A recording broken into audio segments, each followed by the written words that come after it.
सद्गुरु रूपे श्रीराम माझे आराध्य दैवत परमगुह्य गुह्यातीत गुह्यपणाची मात नचले जेथे श्रीराम यो जातो मृत संजोक्षितितले संबोधयन् सज्जनान् ग्रंथम यो रचनम सुपुण्यजनकं श्रीदासबोधाव्यम् यकीर्त्या पठनेन सर्वदिशा स्वान्तापहारे सदा सोऽयं मुक्तिकृक्षिणो विजयते श्रीरामदासो गुरु शुका सारिखे पूर्ण वैराग्य जाचे वसिष्ठा परिज्ञान योगेश्वराचे कवी वाल्मिका सारिखा मान्य ऐसा नमस्कार माझा सद्गुरु रामदास मला वाटते अंतरी त्वा वसावे तुझ्या दासबोधासी त्वा बोध व्हावे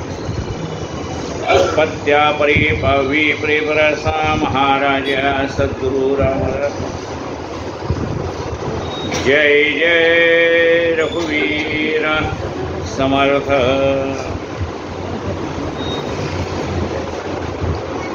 श्री कृष्ण गोविंद हरे मुरारे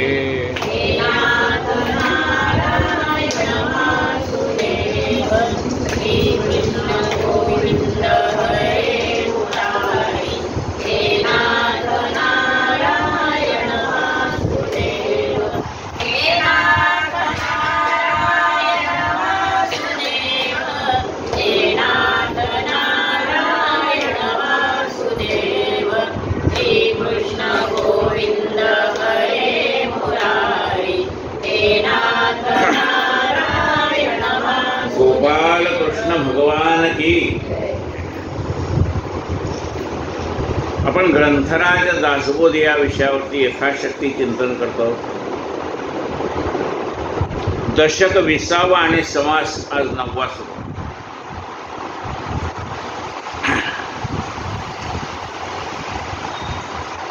समर्थ म्हणतात ऐसी माझी उपासना उपासकी आणावी मना अगाध महिमा चतुरांना काय करे आवाहन विसर्जन हेची भजनाचे लक्षण सकळ जाणती सज्जने मी काय सांगो असं कालच्या समासात समर्थांनी सांगितलं। आवाहन आणि विसर्जन आवाहन केलं की मग त्याचं विसर्जन करावं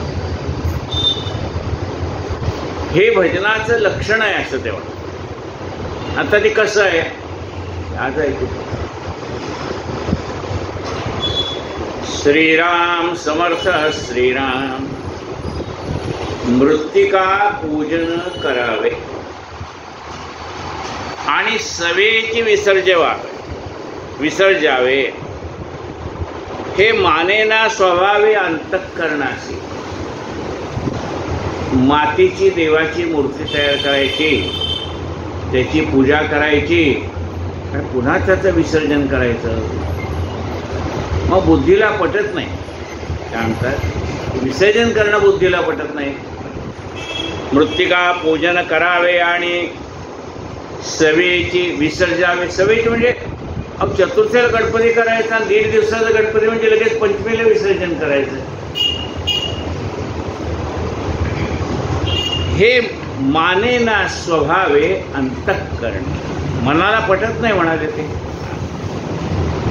देव पूजावा आणि टाकावा हे प्रशस्त न वाटे जीवा याचा विचार पाहावा अंतर्यामी। हे असं का केलं जातं याच्यावरती विचार करावा असं समर्थ म्हणतात। आपण असं का करतो याचा विचार करा। कारण देव कसा आहे निर्गुण निराकार आहे म्हणजे देव करावा असाही नाही देव टाकावा असाही नाही। आधी काय होतं माती होतं तरी तो परमात्म्याचा अंश आहे। त्या मातीचे सगळे गोळे करून एकत्र करून त्याचा गोळा केला मातीचा त्याची मूर्ती बनवली तरी तोच आहे आणि त्याचं विसर्जन केलं पाण्यामध्ये पुन्हा मातीत माती मिसळून गेली तर तोच आहे। तो आला आणि गेला असं नाही, तो आहे, सदैव आहे. फक्त आपली भावना आहे की आज आता गणपती येतोय, त्याची आपल्याला पूजा करायची, नंतर विसर्जन करायचं. देव करीजे ऐसा नाही, देव टाकीजे ऐसा नाही. म्हणून याचा काही विचार करावा. काय विचार करावा? देव नाना शरीरे धरितो, धरून मागुती सोडितो, तरी तो देव कैसा आहे तो विवेके ओळखावा. श्रीराम देवाने अनेक शरीर धारण केले. पुन्हा तेवढं कार्य संपलं की आपला देह त्याने विसर्जन केला. पुन्हा भक्तांच्यासाठी सगुण साकार होण्यासाठी पुन्हा दुसरा अवतार घेतला. किंवा मनुष्य आहे, तोही जन्माला आला, म्हणजे त्याच्यामध्ये भगवंताने प्रवेश केल्यानंतर ते जड शरीर चालायला लागलं. ते जड शरीर त्यातला परमात्मा निघून गेल्यानंतर ते पुन्हा त्याचं काय ठेवायचं की विसर्जन करायचंय. 1 दिवस 2 दिवस वास यायला लागतो, म्हणले उचला. अहो अजून ते पाहुणे यायचे, मग निलगिरी लावा म्हणले, वास यायला लागलाय फार. म्हणजे त्याचं विसर्जन केल्याशिवाय गत्यंतर नाही ना. कारण आपण पूजा कोणाची करतो? त्या देवाची. सवाष्ण म्हणून बोलवलं नाही कोणाला. आज शरीरात आहे तो त्यावेळेला, त्याला पुन्हा शरीरातनं तो बाहेर पडला की मग काही नाही. ते जड शरीर आहे, मग ते पुरुषाचं असो का स्त्रीचं का कुठल्याही प्राण्याचं असो, पण त्याचं विसर्जन करणंच भाग आहे. देव नाना शरीरे धरितो, धरून मागुती सोडितो, तरी तो देव कैसा आहे तो विवेक ओळखावा. असा हा कोण परमात्मा आहे जो नाना प्रकारची शरीर धारण करतो आणि पुन्हा सोडून देतो? तो परमात्मा कोण आहे तो शोधावा. म्हणजे आपल्या शरीरातला हा हृदयस्थ आत्मा, त्याचा शोध घ्यावा. आत्मा कसा आहे म्हणजे आम्हाला माहिती आहे, आम्ही गीता वाचतो. आत्मा कसा आहे? नैनं चंदन्ते शस्त्राणि नैनं दहति पावकः न चैनं क्लेदयन्ता को न शोषयति मारुतः. म्हणाले आत्मा असा आहे की त्याला अग्नी जाळू शकत नाही, पाऊस भिजवू शकत नाही, वारा वाळवू शकत नाही, शस्त्र त्याचा छेद करू शकत नाही.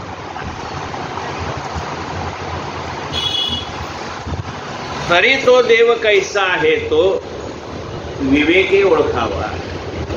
आणि हा परमात्मा विवेकाने ओळखला म्हणूनच मुसलमानांची एवढी अतिक्रमण झाली, त्याने आपल्या देवाच्या मूर्ती फोडल्या, तरी सुद्धा भक्तांनी नवीन केल्या.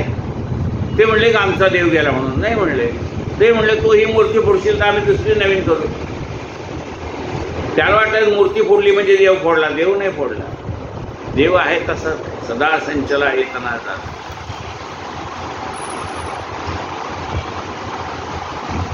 मागे आम्ही शेगावला गेलो होतो, त्यावेळेला वाटेमध्ये याला जाताना, हिवऱ्याला जाताना देवीचं मंदिर पाहिलं, अंबा मातेचं. केवढी प्रचंड 51 फूट उंचीची मूर्ती. ती छिन्न भिन्न करून टाकली त्या लोकांनी. तिचे अवशेष अजून आहेत. पण म्हणून का देवी गेली का? तिचं नवीन मंदिर उभं राहिलं ना. देवी तशीच आहे.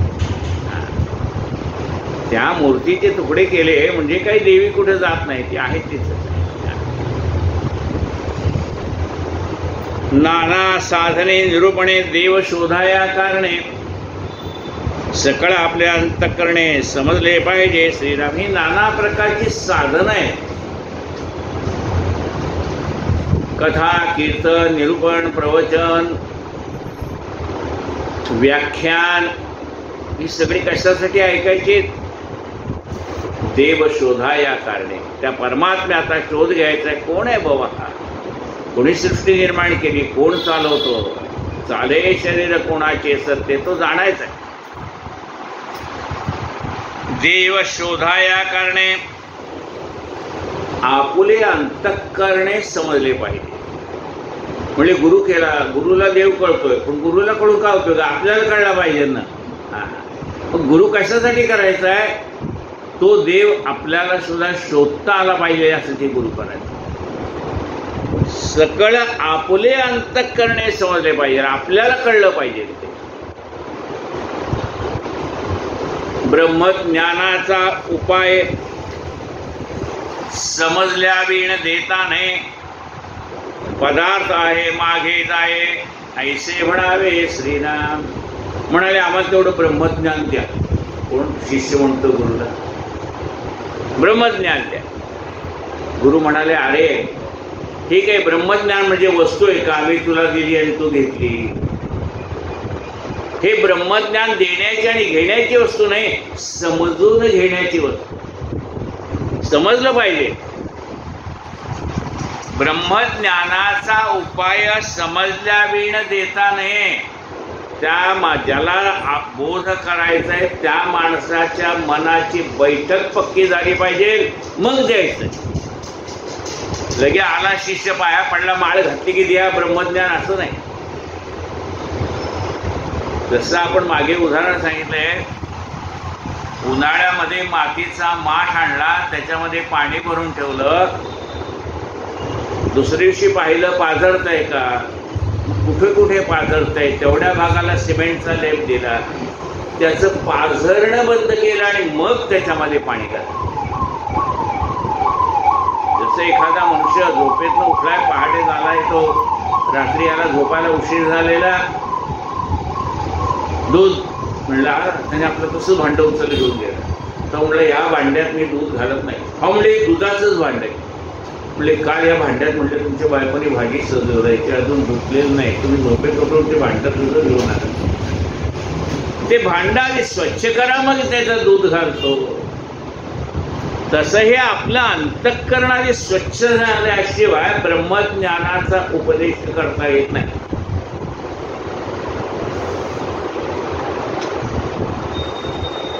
ब्रह्मज्ञानाचा उपाय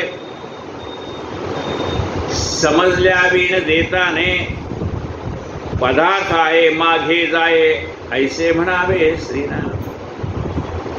सगट लोकांच्या अंतरीचा भाव, मज प्रत्यक्ष भेटावा देव, परंतु विवेकाचा उपाय वेगळाच आहे श्रीराम.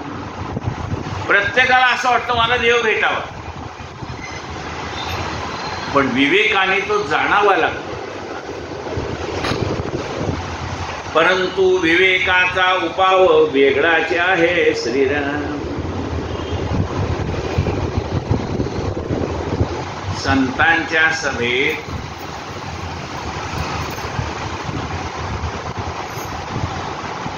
गोरोबा काकाने नामदेवाच्या डोक्यावरती थापटी मारली आणि म्हणले मडकं कसं आहे. राग आला, पांडुरंगाकडे गेले नामदेव महाराज. मी का दादा म्हणताय तुमचं मडकं कच्चं आहे, काय परमार्थात काय लागतं. म्हणले देव भेटायसाठीच परमार्थ आहे ना. तर तुम्ही मला भेटलाय, तुम्ही माझ्या हातनं खाताय, माझ्या कीर्तनात टाळ घेऊन नाचताय, तुमच्या अंगावरचा पितांबर निसटून गेला तर त्याचंही भान तुम्हाला राहत नाही, इतकं तल्लीन होऊन जातात कीर्तनामध्ये. आणि मग मला गुरुची गरज काय. ते म्हणले तेच खरंय. आणि मग पाठवलं, औंढ्या नागनाथला गेले विसोबा खेचरकडे. त्यावेळेला ते शंकराच्या पिंडीवरती पाय ठेवून झोपलेले होते. मग यांना वाटलं कदाचित मंदिर लहान आहे, झोपेत पाय पडला असेल. ते म्हणले माऊली आपला पाय शंकराच्या पिंडीवर पडल्यामुळे असं करणं बाबा, मी आता म्हातारा झालोय, जिथे शंकर नाही तिथे माझा पाय ठेव. मग त्यांना दाखवले अवघी पृथ्वी लिंगाकार. फक्त पांडुरंग पंढरपुरात नाही तर तो या चराचरामध्ये भरलेला आहे. हे प्रत्यक्ष गुरुकृपेशिवाय कळत नाही. नुसता देव भेटून चालत नाही. तो देव कोण आहे, कसा आहे, हे गुरुकृपेशिवाय कळत. सकट लोकांच्या अंतरीचा भाव मज प्रत्यक्ष भेटावा देव. म्हणजे गुरुनी माझी गाठ घालून द्यावी, एखाद्या मित्राची गाठ घालून द्यावी तसं नाही. परंतु विवेकाचा उपाव वेगळा आहे. पण विवेकाने जाणावा लागतो. कुठतरी आपण संकटात असतो, कोणतरी येतं मदत करतं, आपण त्याचं नाव पण विचारत नाही. नंतर आपल्या लक्षात येतं कोणी या माणसाची ओळख नाही, पाळत नाही, कोणी येऊन मला मदत केली एवढी. तो परमात्मा जाणावा लागतो. आपल्याला वाटतं त्या माणसानेच मदत केली, तो माणूस निमित्त झालाय, पण त्या माणसाला प्रेरणा करणारा तो परमात्मा आहे.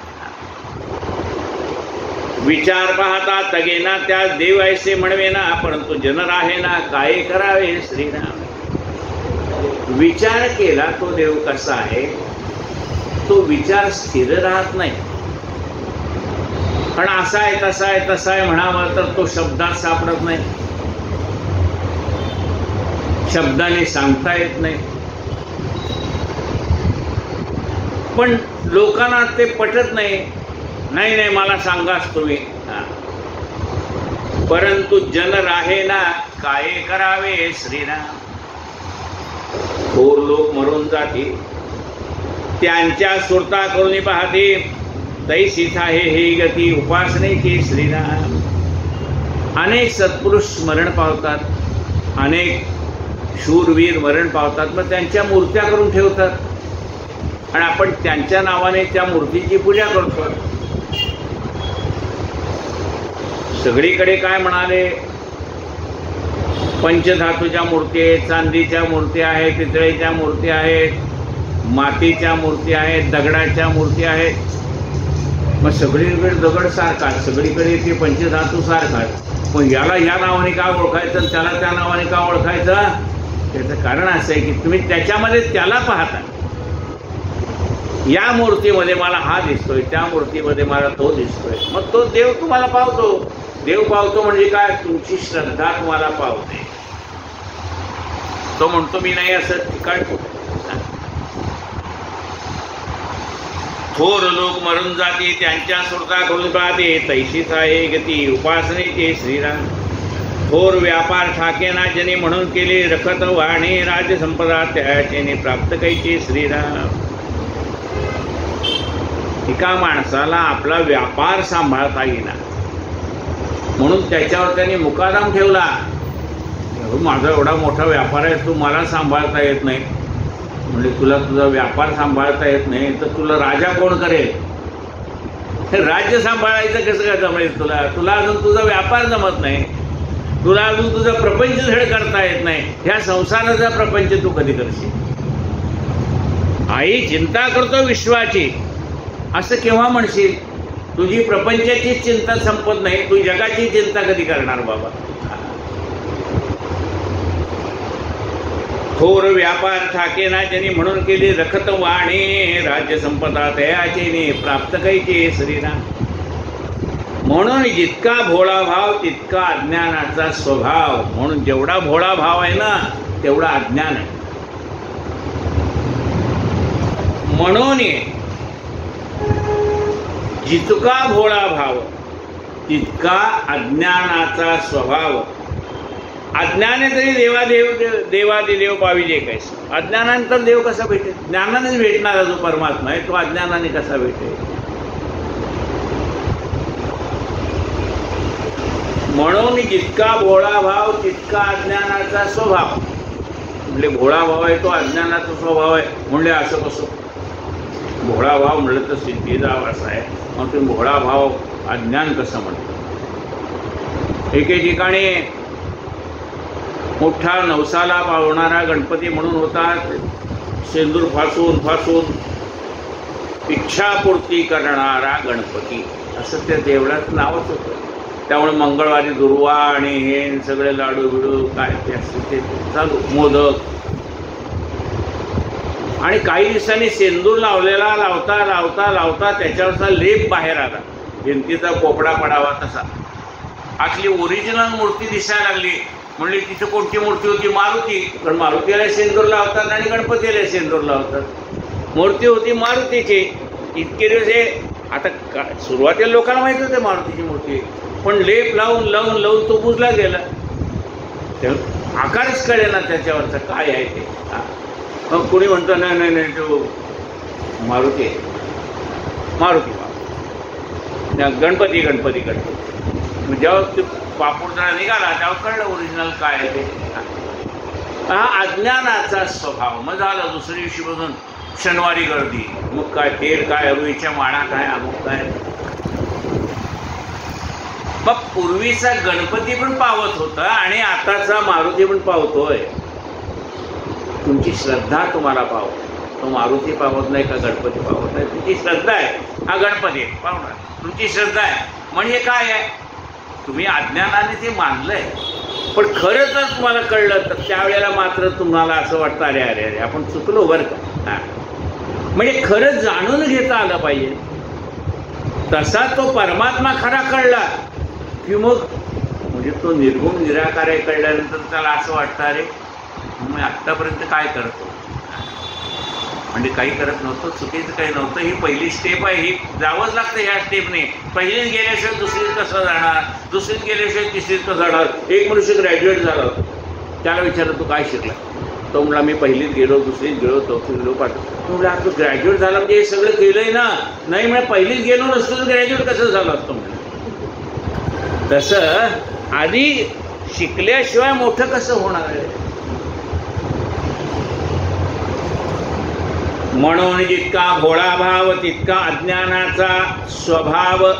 अज्ञान आहे तरी देवाधिदेव पाविजे कसं. देवादेव कसा पावणार. तुमच्या इथे पैची 4 दुकानं होती, अजून आहे टिळक चौकात पैचं दुकान. मग ते तिथे वामनराव कामत म्हणून त्या ठिकाणी ते तिथे मुख्य व्यवसाय पाहिजे आणि आम्ही त्यांना सीताराम शेठ पै म्हणून समजायला. मग काही वर्षांनी आम्हाला ओरिजिनल सीताराम शेठ पै कोण नाही ते कळलं. त्यांची 3 दुकानं आहेत, रेल्वे प्लॅटफॉर्म नंबर 4ला त्यांचंच कॅन्टीन आहे ते कळलं. म्हणून अरे आत्ता पण ह्यालाच आपण पै समजत होतो. पै तर ते हा अज्ञानाचा भाग आहे. एखाद्या चुकीच्या माणसाला तोच आहे असं म्हणणं हा अज्ञानाचा भाव आहे. आणि ज्ञान कळल्यानंतर खरं काय ते कळतं वस्तुस्थिती. म्हणून भोळा भाव अज्ञानाचा भाव म्हटलाय. म्हणून ज्ञान संपादन करावं आणि मग देव जाणावा. म्हणून जितका भोळा भाव तितका अज्ञानाचा स्वभाव. अज्ञान आहे तरी देवाधिदेव पाविजे कैसा श्रीराम. अज्ञानाने तो परमात्मा कसा प्राप्त होईल. अज्ञानासी ज्ञान मानेना. अडाणी माणसाला कितीही समजून सांगा, ए तुम्ही काय सांगू नका, तुम्ही काय मोठे शाळे झाले का, आम्हाला माहिती आहे का. बरं बाबा तुला माहिती आहे. त्याला अज्ञानाचाच आनंद आहे, त्याला तुम्ही काय करणार. ज्याला शिकायची इच्छा आहे त्याला शिकवावं ना.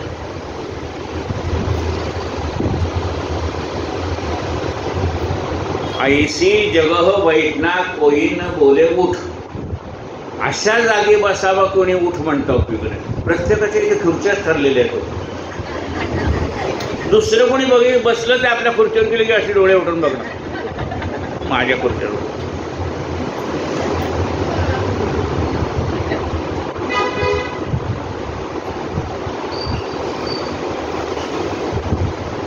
अज्ञान आहे तरी देवाधिदेव पाविजे कैसा. अज्ञानाशी ज्ञान न माने. अज्ञानी माणसाला ज्ञान द्यायला लागलं तर त्याला ते पटत नाही बुद्धीला. ज्ञात्याशी अनुमान न माने. आणि ज्ञानी माणसाला नुसतं तर्कशास्त्र नाही, प्रत्यक्ष ऐका प्रॅक्टिकली तो ते पाहतो. अज्ञानाला ज्ञान परवडत नाही. ज्ञानी माणसाला हे तर्क नुसतंच देंगे दिलांगे म्हणजे ते बोलणं काय कामाचं आहे. असं आपण रेल्वे भेटतो एकमेकाला, तुम्ही कुठं राहता, कल्याणला. कल्याणला हां, मग या बरं का तुम्ही एकदा आमच्याकडे. मग काय स्टेशनवर उतरल्यावर तुमचं नाव घ्यायचं. एक म्हणला काही नाही, तुम्ही नुसतं गल्लीत या, गल्लीच्या कोपऱ्यावरती जिथं माझं नाव सांगा. अमुक आम्ही दूध नागत्यावर राहतो, तुम्ही फक्त तिथे या आणि सांगा अमुक एक ग्रस्त कुठं राहत. कुणीही सांगे, लहान पोरगं पण सांगे. हा बिचारा आला तिथे, सगळीकडे शोध घेतोय, कोणी सांगायलाच त्यांना आम्हाला माहीत नाही कोण राहिलं. हा स्वतःला मोठा समजत होता ना.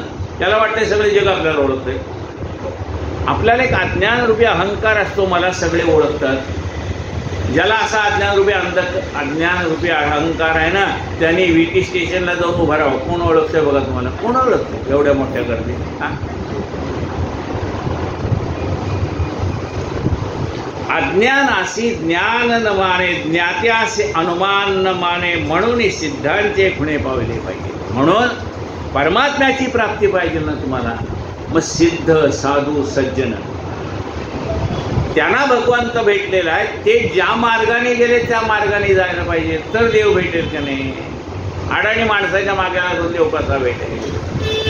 ज्याने भगवंत प्राप्त करून घेतलेला आहे, ज्याच्या शब्दासाठी भगवंत धावतो आहे, अशा साधू संत ज्या मार्गाने गेले त्या मार्गाने जायला पाहिजे. महाजनो येन गतस्स पंथः झालं, गुरुकुलात शिकवलं.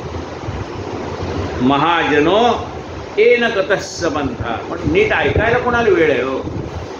महाजन ज्या मार्गाने जातील त्या मार्गाने जाऊ. एकदा अंत्ययात्रा चालली होती, त्या महाजन कुटुंबातलंच कोणतर गेलो होतो. ही सगळी गर्दी, मुली कोण आहे म्हणले, ती महाजन चाललेत म्हणले. आता सगळी गर्दी त्यांचेच नातेवाईक जाऊ. हा पण गेला, चालली होती की यात्रा कुठं स्मशानात जाऊन पोहोचलं.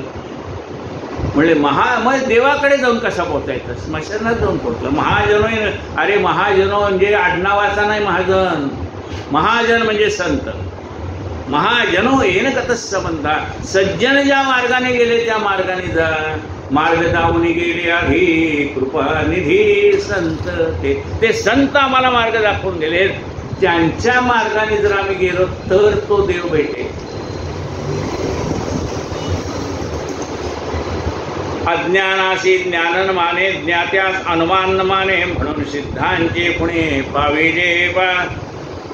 पावले पाहिजे. श्रीराम माया सांडून मुळात जावे, तरी समाधान पावावे. ऐसे नव्हता भरंगळावे भलतीकडे. श्रीराम म्हणजे माया सांडावी आणि मुळाकडे जावे. आता मायेला सांडायचं म्हणजे काय? म्हणजे मायेने काय केलंय? म्हणजे मायेने सगळं विश्वच केलंय. हे सगळं विश्व कोणी निर्माण केलं? मायेने निर्माण केलं. ते विश्वाच्या पलीकडे हे सगळं विश्वही गेलं पाहिजे. ती माया आहे पण नको, मायेच्या पलीकडे तो बसलेला आहे. मग त्या मायेच्या पलीकडे जाण्यासाठी मायेने निर्माण केलेलं काय आहे ते ओलांडून पलीकडे जायला पाहिजे. मग मायेला ओलांडून पलीकडे गेला तर तो देव भेटणार आहे. मग मायेने काय निर्माण केलंय? हे विश्व, मावळी ते विश्वाभासू, हे सगळं विश्व बाजूला सारायचंय. ती माया पण तिला बाजूला सारायचं. मग तो परमात्मा ज्याने मायेला निर्माण केलं तो परमात्मा तो जाणायचा. माया सांडून मुळास जावे. मायेला सांडायचं म्हणजे काय? दिसे भासते ते सारे विश्व नाशिवंत. जे जे दिसतंय आणि भासतंय ते नाशिवंत आहे, म्हणजे तो परमात्मा नाही. ज्याने हे निर्माण केलंय ती वस्तू म्हणजे तो नाही. निर्माण करणं ही त्याची कला आहे, तसं हे विश्व निर्माण करणं ही त्याची कला आहे. तो नाही, त्याला शोधायचं. माया सांडून मुळात जावे, तरी समाधान पावावे. ऐसे होता भरंगळावे भलतीकडे. श्रीराम माया उल्लंघाया कारणे, देवासेना नाव उपाय करणे. अध्यात्म श्रवणपंथीचे जाणे प्रत्ययाने. श्रीराम म्हणाले ही माया नदी उल्लंघून पलीकडे जायचं, ह्या मायेला ओलांडून पलीकडे जायचं. मग म्हणले काय ऐकायला जावं? म्हणले तिथे विनोदी व्याख्यान चाललंय, तिथं जाऊन तुम्हाला विनोद ऐकायला मिळेल. परमात्म्याचं ठिकाण तुम्हाला तिथे कसं कळणार आहे? तुमचं थोडं मनोरंजन होईल, करमणूक होईल,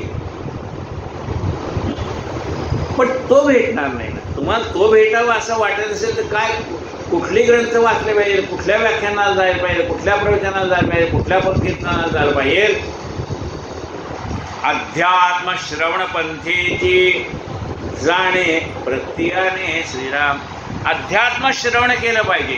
त्या अध्यात्म श्रवण केल्यानंतर मग आपल्याला तो देव भेटेल.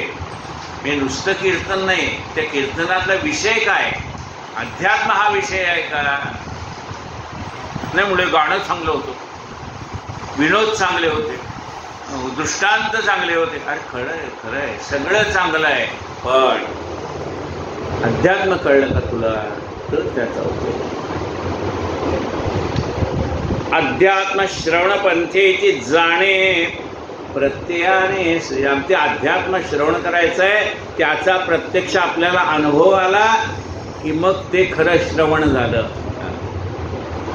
अध्यात्म श्रवण पंथेची जाणे प्रत्ययाने श्रीराम.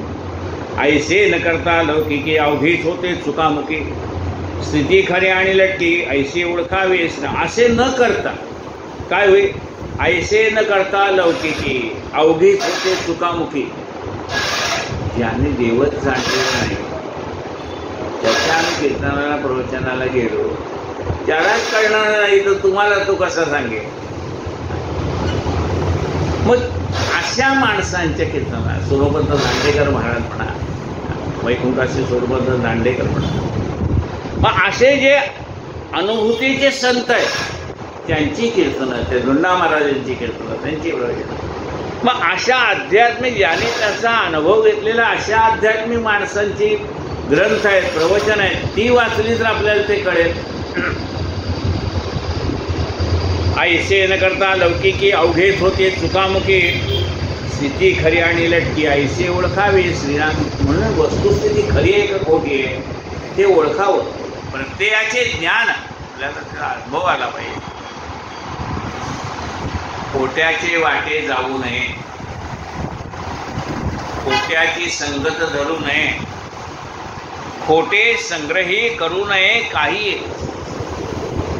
खोटं ते खोटंच, आज नाही उद्या, पण ते प्रगट होणारच.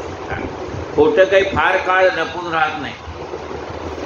म्हणून त्या खोट्याच्या वाटेलाच जायचं नाही. खोट्याचे वाटे जाऊ नये, खोट्या माणसाची संगत धरू नये. जे खोटं बोलतात, ज्याचा व्यवहार चांगला नाही, अशा माणसाची संगत करून काय होतं? खोट्याची संगती धरू नये, खोटे संग्रही करू नये. काही एक म्हणलं आमच्याकडे थप्पी लागली, म्हणजे कशाची? नोटाची. म्हणजे एवढ्या नोटा तुमच्याकडे कुठनं आल्या?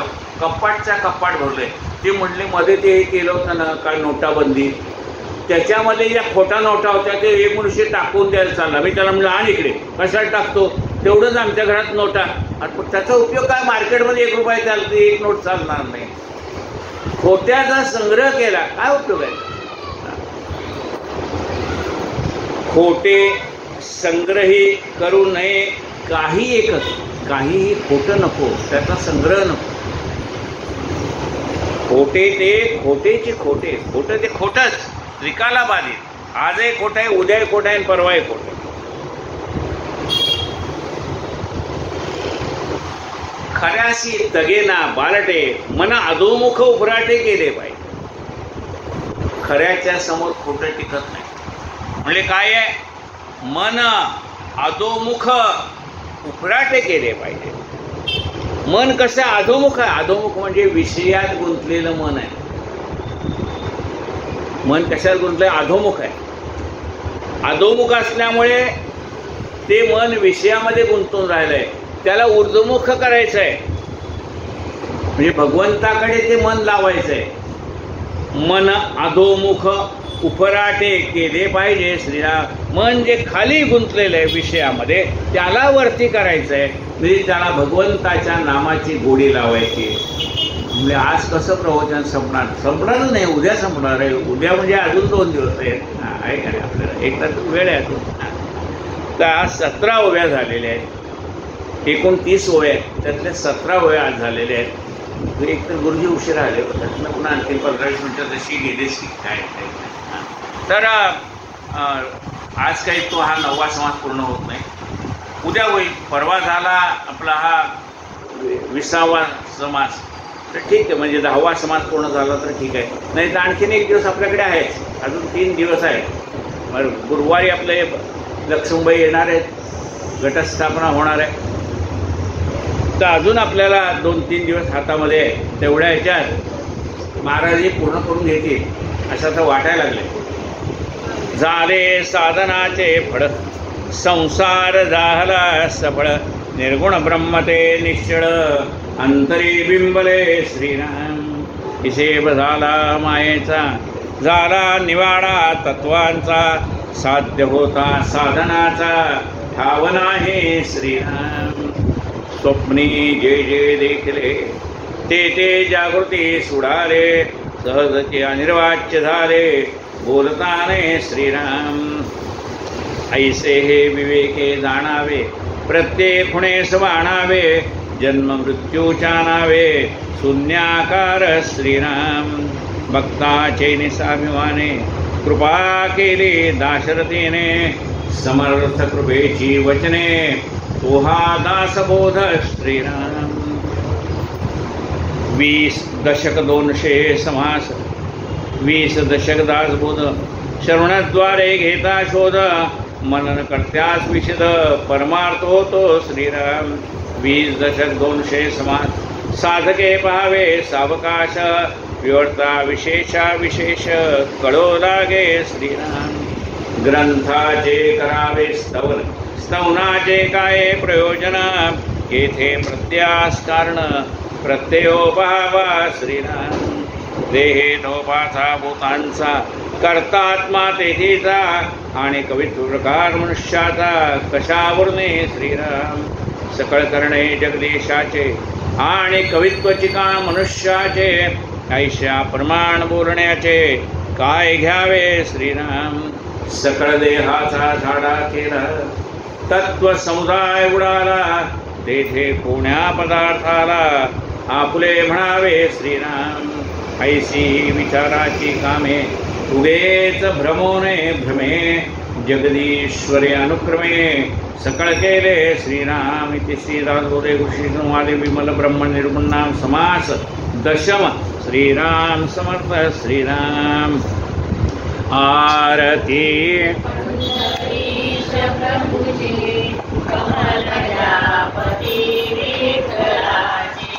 ठेविले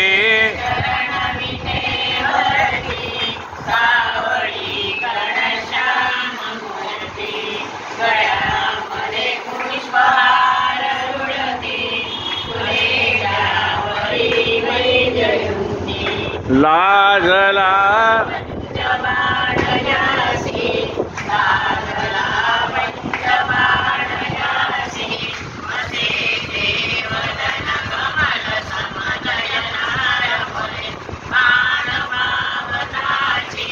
उभी आरती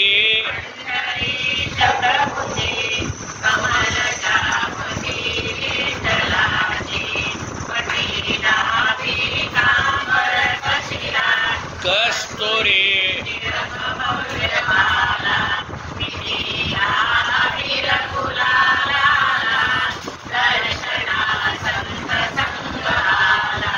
जल्लरी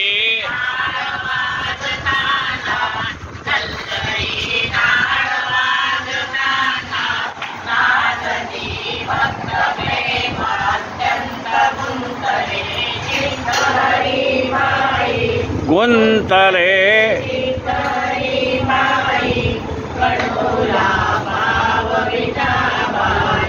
आरती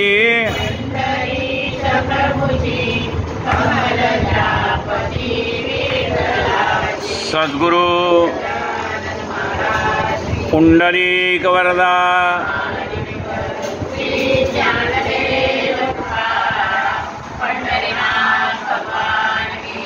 माऊली जगद्गुरु जय जय